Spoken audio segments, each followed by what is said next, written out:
I got started making multimedia art dolls a few years ago, probably more than a few years ago now.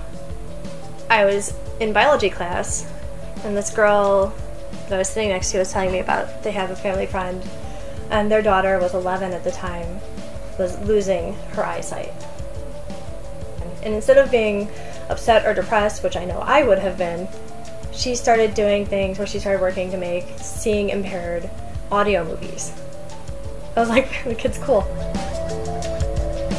I had no intention of doing it as a living. I was going to school. But then one thing led to another, and here I am making monsters all the time. So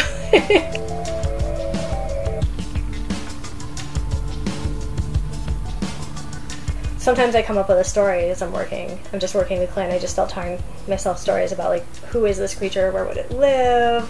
What would it eat? Does it hunt? Is it a beekeeper? What does it do? And then I start building the features from there.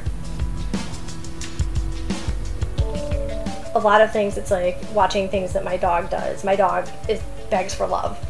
So a lot of my creatures will have those big eyes, their hands are up here, and it's like they're begging to be interacted with. And I think that's like one of the big goals I had, is like right from the start I was making art that was meant to be touched. It was meant to be interacted with.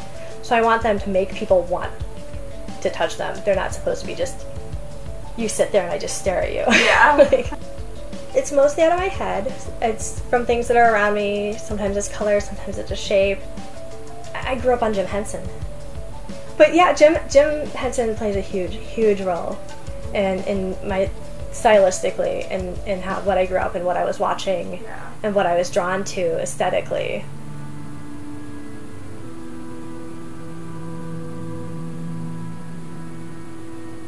My name is Clara Manfredi, and I primarily make monsters.